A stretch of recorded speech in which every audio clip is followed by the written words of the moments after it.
Our guest is Greg Mitchell.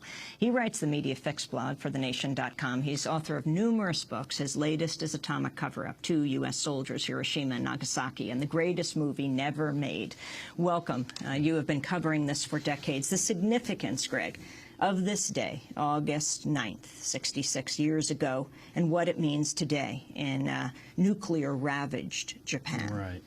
Well, of course, it's particularly poignant given the Fukushima nuclear disaster and the similarly to after Hiroshima and Nagasaki, the fears of so many people that they've been tainted by released radiation. And so the psychological effects of the nuclear disaster are severe.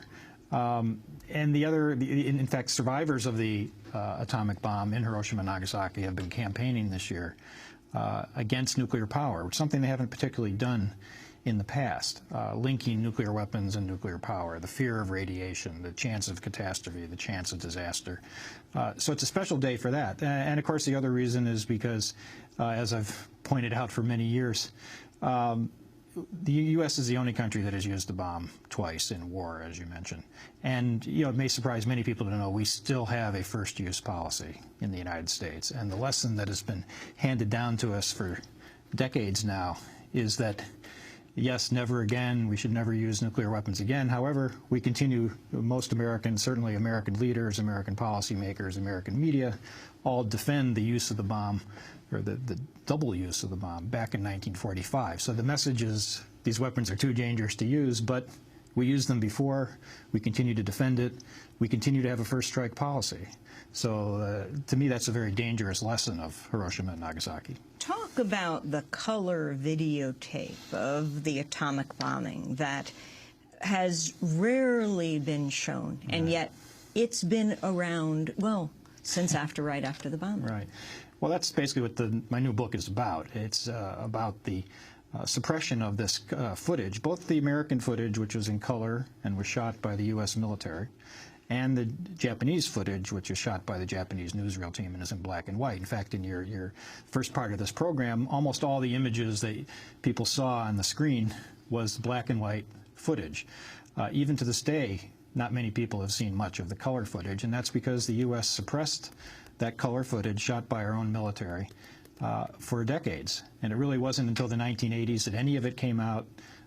Snippets have been used in film, you know, so we see a little bit more of it now. But in this key moment in our nuclear history, as nuclear power was becoming entrenched, as nuclear arms race continued for decades, Americans were not exposed to the full truth of the bomb. Interestingly, the scientists at Los Alamos who made the bomb, most of them thinking that it would be used, if need be, on Germany, actually were privately shown this video, weren't they? Yeah, and so the video was taken by the Pentagon, and parts of it were made into training films to show, you know, show our policymakers and our military what the bomb could do. What my book focuses on is 2 U.S. military officers who shot the footage and then for decades after tried to get it released, tried to get it shown on TV, tried to get it made into a movie to be shown in theaters. Daniel McGovern and Herbert Susan. And they tried for decades to get it released and shown to a wider public, and it really didn't happen until, you know, just a few years ago. Talk about the YouTube video that you just didn't think was particularly controversial. It was a kind of promo for your book, illustrating your point. Yeah, well, if people search for it on YouTube under Atomic Cover-Up, they'll find it. It's just a 2-minute video, and it includes some of the suppressed footage. And I think that's why, after I loaded it on YouTube, I got a notice from Google that they were not going to allow any ads for it because it showed, because of the promoted violence, as they said, which was, of course, 180 degrees from what it really did. It's sort of against violence and against war. And of course, the real irony was that it was an act of suppression about a book and a video that is about suppression. So there were a lot of people protested, and that sort of ended it after a few days. Well, speaking of the stories that were told about what happened in Hiroshima and Nagasaki. I wanted to go to Wilfred Burchett, the first journalist to make it into Hiroshima, which was bombed 3 days before Nagasaki. It was bombed August 6, 1945, an Australian reporter who defied the U.S. military ban, who took a train for 30 hours. The whole area of southern Japan was off limits. He took this train to Hiroshima. In this recording, an excerpt from the documentary of Andrew Phillips called Hiroshima Countdown, Burchett describes what he saw. I went to a hospital which had survived in the outskirts of the city. These people were all in various states of physical disintegration. They would all die, but they were giving them whatever comfort could be given until they died. And the doctor explained that he didn't know why they were dying. The only symptoms they could isolate from a medical point of view was that of acute vitamin deficiency. So they started giving vitamin injections. And he explained that where they put the needle in, then the flesh started to rot. And then gradually the thing would develop this bleeding, which they couldn't stop, and then the hair falling out. And the hair falling out was more or less the last stage, and a number of the women who were lying there with sort of halos of their black hair, which had already fallen out. I felt staggered, really staggered by what I had seen. And just where I sat down, I found some lump of concrete, I remember, that had not been pulverized. I sat on that with my little Hermes typewriter. And my first words, I remember now, were, "I write this as a warning to the world." I write this as a warning to the world, Wilfred Burchett wrote, his reporting exposing the horrors of the bombings and particularly talking about, well, he didn't have the words for radiation. He talked about an atomic plague. The New York Times correspondent told a very different story. The reporter William Lawrence was not just working for the Times, though. He was also on the payroll of the U.S. War Department. That's what the Pentagon was called at the time. Lawrence wrote military press releases and statements for President Harry Truman and Secretary of War Stimson, all the while faithfully parroting the line of the U.S. government in the pages of the New York Times. He was awarded the 1946 Pulitzer Prize for his reporting on Nagasaki, as well as on the U.S. government's development of the atomic bomb. His work was crucial in launching a half-century of silence about the deadly, lingering effects of the bomb. In 2005, I joined my brother, the journalist David Goodman, to call on the Pulitzer board to strip Lawrence of, and the New York Times of the Pulitzer for their atomic bomb reporting. Juan Gonzalez and I talked to David on Democracy Now! About William Lawrence's deception. William Lawrence had immigrated to the United States from Lithuania in the 1930s, at a time when actually the New York Times was laying off reporters due to the Great Depression. They asked Lawrence to become both the newspaper's and the nation's first dedicated science reporter. Lawrence became fascinated with atomic power and atomic weapons, and was an ardent supporter of atomic power in the articles that he wrote throughout the 1930s and into the early 1940s. This is probably what caught the attention of the War Department. In the spring of 1945, a remarkable meeting took place secretly at the headquarters of the New York Times in Times Square in New York City. General Leslie Groves, the director of the Manhattan Project, which was the name of the program that was developing atomic bombs for the U.S. military, came to Times Square, to the New York Times, and met secretly with Arthur Sulzberger, the publisher of the New York Times, the editor-in-chief of the New York Times, and William Lawrence. At that meeting, he asked Lawrence if he would become a paid publicist, essentially, for the Manhattan Project.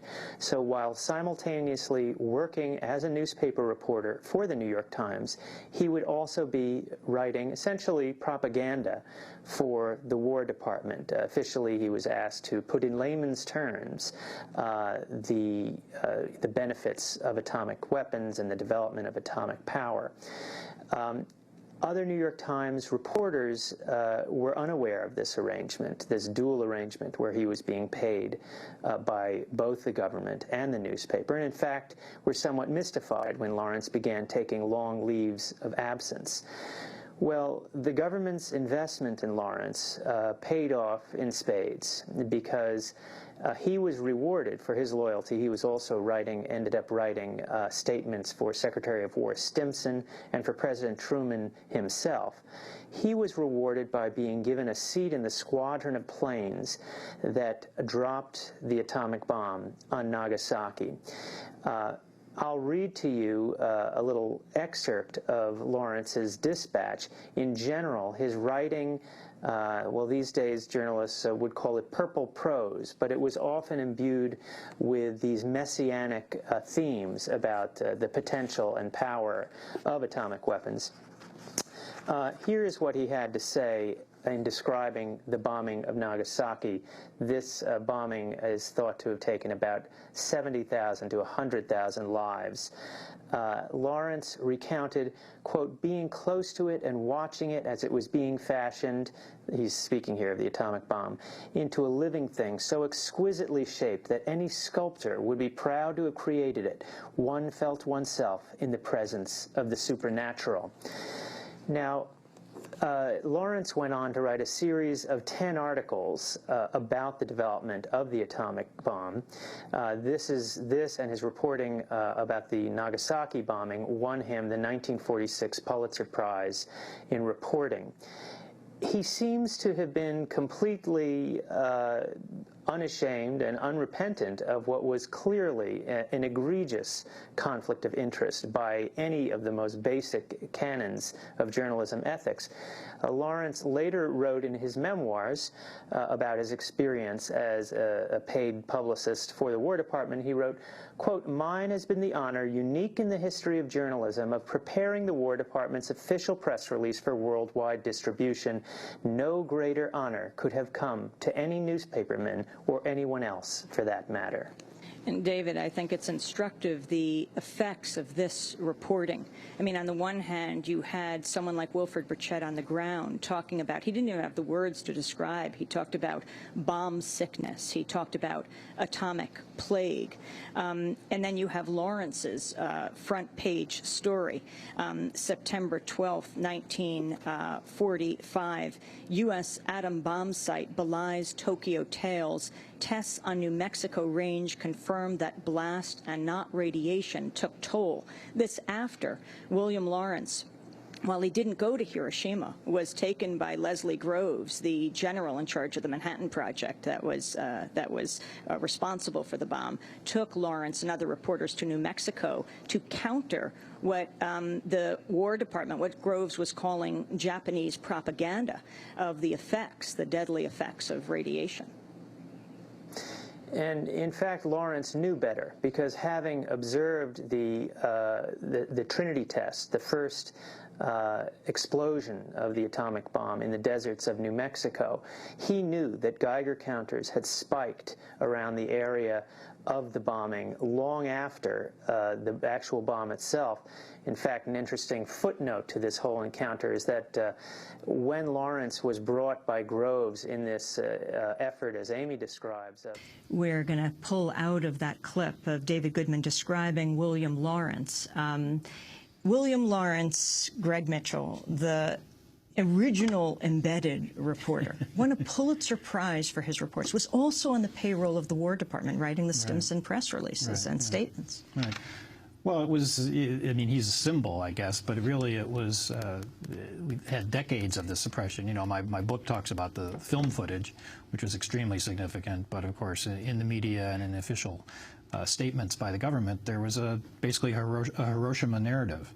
And it was important that it get established early and then it be maintained because of the arms race. We wanted to build a hydrogen bomb, which we did a few years later.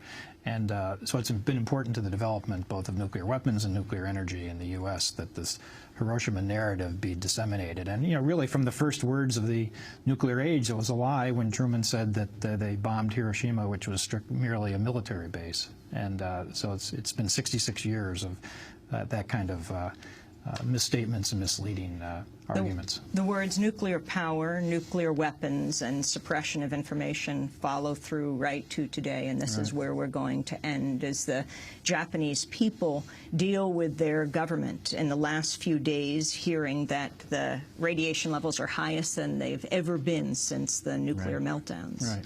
Yeah, that's it's continuing today, certainly in Japan, and one fears it would happen in the U.S. as well if we had a nuclear crisis here. So it seems like anything that the nuclear weapons or the nuclear energy touches leads to suppression and leads to danger for the public.